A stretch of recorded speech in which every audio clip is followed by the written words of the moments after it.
Shark tank देखते वक्त मेरी आंखें फटी की फटी रह गई। एक बिल्कुल अनपढ़ आदमी जिसने अपनी कंपनी की वैल्यूएशन को 100 करोड़ में खड़ी कर दिया है। तेरी माँ की माँ क्या हो गया? Welcome back guys, this side Hasnain here and you are watching busy brain. Shark tank season 3 देखने में बड़ा मजा आ रहा है दोस्तों। इतना मजा तो मुझे इस सीजन का बिग बॉस देखने में भी नहीं आया। मुझे क्यों तोड़ा? क्योंकि दोस्तों जैसे 70s और 80s के टाइम पे हीरो और हीरोइन का दौर था और आज की डेट में एथलेटिक्स एंड स्पोर्ट्स प्लेयर्स का दौर है। तभी तो हर दूसरा घर छोड़कर किसी को हीरो बनना है तो किसी को क्रिकेटर। आप कहाँ थे ज्ञानी बाबा? और अब एक और कम्युनिटी उबाल मार रही है जो कि है एंटरप्रेन्योरशिप्स की, जहां पर हमारी कंट्री वर्ल्ड के टॉप 4th मोस्ट एंटरप्रेन्योर्स की कंट्री है दोस्तों। देखा जाए तो बहुत ही शर्मनाक बात है क्योंकि यार 140 करोड़ की आबादी में सिर्फ 76 मिलियन एंटरप्रेन्योर्स हैं। मजा नहीं आ रहा है। और देखो एक बात आप सभी जान लो कि धंधा करने में और धंधे को बड़ा करने में, ग्रो करने में आसमान जमीन का फर्क होता है। बिजनेस जब एक बार सेटल अमाउंट देना चालू कर देता है ना तो खतरा और ज्यादा बढ़ जाता है क्योंकि आपको अब ज्यादा कमाने की आदत लग गई है। तो अब आप अपने मयार से नीचे तो आने से रहे, अब जॉब नहीं कर सकते जब आप ज्यादा कमाने लग जाओगे तो, और लॉस भी नहीं झेल सकते। फिर जब एक पॉइंट पे आने के बाद गवर्नमेंट आपकी कमोडिटी पर टैक्सेस बढ़ा देती है या फिर मार्केट में कॉम्पिटिशन की वजह से आपके प्रॉफिट मिनिमाइज हो जाते हैं, और या फिर मार्केट में जब कोई बड़ा प्लेयर अराइव कर जाता है तो आपका धंधा खत्म हो जाता है, आपका बिजनेस शट डाउन करने की कगार पे आ जाता है। तो जैसा कि मैं हमेशा से कहता हूं दोस्तों कि ऑलवेज प्रिपेयर्ड फॉर बद से बदतर चीजें। रिस्क मेजराइज हमेशा करते रहो, उससे डरो मत। अपने बिजनेस में होने वाले थ्रेट्स को हमेशा एनालाइज करते रहो जिससे कि आप अपने वक्त से भी आगे चलोगे। तो चलिए दोस्तों, अब हम एंटरप्रेन्योर्स की पेज को पलटते हैं और जानते हैं देश में हो रहे बिजनेस धमाकों के बारे में through shark tank season 3। Adil Qadri एक इत्र का ब्रांड है। हाँ भाई, इत्र का, क्योंकि मैं एसईओ वाला नहीं हूं ना। मैं तो बन गया तेरा एक कस्टमर। तो दोस्तों हम शार्क टैंक का वो एपिसोड देखें जिसमें आदिल कादरी आया था।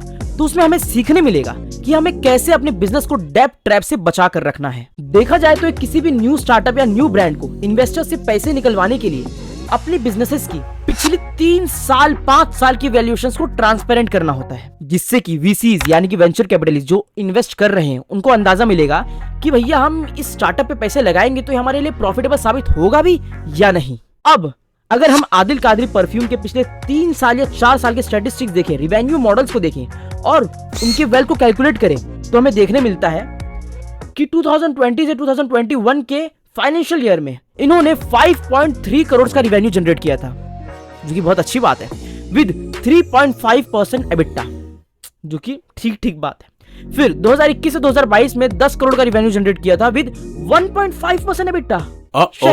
फिर उन्होंने 2022 से 2023 में 20.7 करोड़ का रिवेन्यू जनरेट किया था विद जस्ट 1% ऑफ एबिटा। और अब 2023 टू 2024 का इन्होंने रिवेन्यू जनरेट करने का जो आंकड़ा लगाया है वो 80 से 90 करोड़ का लगाया है विद -5% ऑफ एबिटा।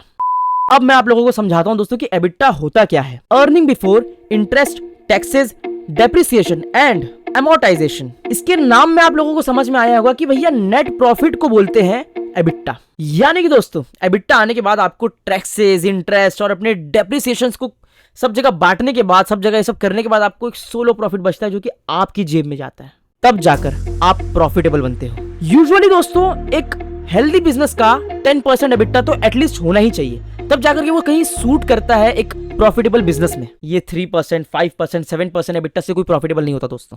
अब आप लोग बोलोगे कि भैया मास लेवल तक बढ़ने के लिए तो भैया कैश बर्न तो करना ही पड़ेगा ना। तो मैंने कब मना किया, करो कैश बर्न। आप लोगों को एक जब लार्जर अमाउंट ऑफ ऑडियंस को टैप अप करना है तो कैश बर्न तो करना ही पड़ेगा। और देखा जाए तो हर स्टार्टअप है ना कैश बर्न करता ही करता है। स्टार्टअप्स तो भैया विदाउट एनी प्रॉफिट काम करते रहते हैं सालों साल। व्हाट्सएप क्या किया, सिर्फ कैश बर्न किया।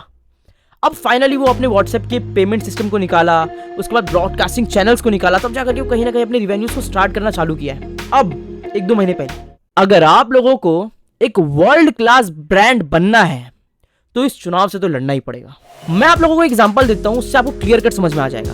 रिसेंटली मैंने देखा था कि टीआरएस क्लिप्स में, यानी कि the Ranveer podcast show, the Ranveer show ऐसी कुछ है, रणवीर अलाहाबादिया का, उसने अपने पॉडकास्ट में जोमेटो के फाउंडर को बुलाया था। आई नो कि आप में से सभी बिजनेस एंथुसियास्ट लोगों ने वो वीडियो को तो जरूर देखा होगा, बट क्या आप लोगों ने एक चीज नोटिस करी कि दीपिंदर गोयल ने बताया कि भैया हम प्रॉफिटेबल कैसे बने।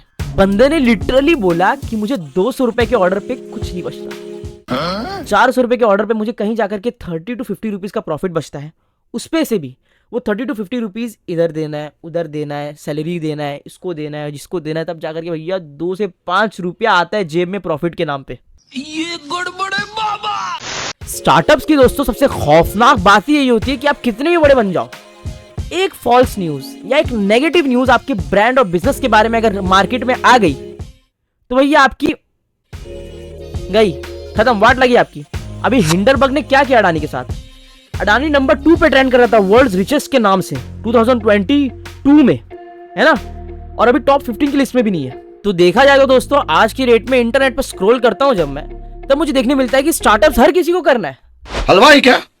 जो बच्चा 12वीं की पढ़ाई कर रहा है, बोर्ड एग्जाम दिया, भैया मेरे को स्टार्टअप करना है, हमको तो स्टार्टअप करना है, हमको तो स्टार्टअप करना है ना, और लिटरली वो लोग 1-2 स्टार्टअप्स करने के बाद ठप पड़ जाते हैं, फिर जॉब करने लग जाते हैं। मेरे कितने सारे दोस्त लोग यार कर रहे हैं, फेल हो गए, जॉब करने लग गए, बोले अरे ये सब कुछ नहीं होता।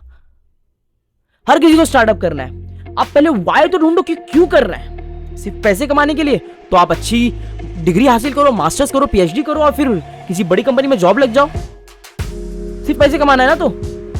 लेकिन अगर आपको बिजनेस करना है तो आपको रिस्क फैक्टर से तो गुजरना ही होगा। आप अगर पैसे कमाने की सोच रख करके बिजनेस करोगे ना, सिर्फ पैसे कमाना है, अंधा पैसा कमाना है, तो आप एक टाइम पे आने के बाद फ्लॉप हो ही जाओगे। आपको अगर लकीली सक्सेस मिल भी गई so that will not gonna go for long term, वो शॉर्ट टर्म की सक्सेस होगी, फिर आप एक पॉइंट पे आने के बाद ठप पड़ जाओगे। एक स्टार्टअप्स को बूम तभी कर पाओगे आप जब आपके अंदर वो आग होगी, जब आपको अपने वाई क्यों का मतलब समझ में आया कि मेरे को ये स्टार्टअप्स क्यों करने हैं, मेरे को एक अच्छा कैमरा क्यों बनाना है, मेरे को ऐसी प्रोडक्ट क्यों बनाना है जिससे सब उससे माइल हो जाए। स्मार्टफोन्स क्या इनोवेटिव प्रोडक्ट है यार, पूरी दुनिया चला रही है। अभी एप्पल ने निकाला है विजन करके, क्या प्रोडक्ट है यार, पूरी दुनिया चला रही है, सब खरीदना, मैं भी खरीदना चाहता हूं उसको, लेकिन प्राइस 4 लाख रुपया, और वो धीरे धीरे कम होगा, सब खरीदेंगे एक टाइम पे आने के बाद। लेकिन देखा जाए तो क्या इनोवेटिव चीज है ना। अब अगर ये कोई दूसरी कंपनी एक स्टार्टअप निकाले तो कितना मजा आता। क्या निकाला है, हालांकि मार्केटिंग के लिए उसको बहुत खर्चा लगता है, फिर निकाला भी हो लेकिन उतने बड़े लेवल पर ना गया हो, ठीक है, अंदर का बंदर बन के रह गया हो, बट देन ऑल्सो कि वो क्या इनोवेटिव चीज है। तो वैसा क्यों जब आप ढूंढते हो ना मार्केट में कि क्यों करना है ये काम, तो आप अपने स्टार्टअप्स में ना एनी हाउ कितना भी लोग दबाए आपको, आप बढ़ जाओगे। बस आपको मार्केट में ना पैर जमा करके एकदम दबा करके गड़े रहना है कि ये मैं हिलने वाला तो नहीं हूं, मैं टिके रहूंगा अनटिल अनलेस जो भी हो जाए, जब तक मरूंगा नहीं ना तब तक टिके रहूंगा। तब जाकर के आप कमाते हो। 1 साल 2 साल 3 साल 4 साल 5 साल 10 साल डिकेड्स निकल जाते हैं एक कंपनी को प्रॉफिटेबल होने में। तो आपको वहां से लेकर के वहां तक का सफर, एक ब्रेक इवन पॉइंट को भी खत्म करने के लिए आपको 10 साल लग जाएंगे। तो वो ब्रेक इवन पॉइंट को भी खत्म करने के लिए आपको जब इतना टाइम लगेगा तो आपको सोच बनाओ वैसी कि भाई लॉन्ग टर्म का गेम खेलना है। अगर सिर्फ पैसे कमाने हैं तो ऐसे इंस्टाग्राम पे लाइक्स दबा करके भैया आप मिलियनर बन जाओगे। जो मिलियनर बनने का माइंडसेट रखता है उसको लाइक दबाओ, वो सब ऐसा कुछ नहीं होता, कुछ नहीं बनोगे आप।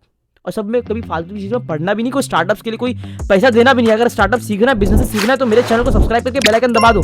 आप लोगों को बहुत कुछ सीखने मिलेगा बिजनेस एंड स्टार्टअप से रिलेटेड। दोस्तों एक सही एंटरप्रेन्योर वही होता है जो मार्केट में हो रही सारी परेशानियों से लड़ता है। एक एंटरप्रेन्योर का डेफिनेशन सुनोगे क्या है? Involves in taking financial risks. दिमाग में डाल लो ये बात। जिसको इनोवेशंस करने होंगे वो टिकेगा मार्केट में, और जिसको सिर्फ पैसे कमाना होगा वो कट लेगा, आज नहीं तो कल कट लेगा। सो गाइज, ये वीडियो को मैंने आप लोगों के एक एंटरप्रेन्योर पर्सपेक्टिव को एक नई दिशा देने के लिए बनाया है। और अगर आप लोगों को ऐसे बिजनेस फैक्ट्स और स्टार्टअप से रिलेटेड स्टोरीज या फिर बिजनेस में हो रहे किसी प्रॉब्लम को प्रॉफिटेबल में कैसे कन्वर्ट करें ये सीखना है तो मेरे चैनल को सब्सक्राइब करके बेल आइकन दबा दीजिए याद से, और बस जुड़े रहिए मेरे साथ बिजी ब्रेन के साथ। तब तक के लिए दोस्तों remember the name Hasnain Ansari, signing off today. खुदा हाफिज। चलो चलते हैं।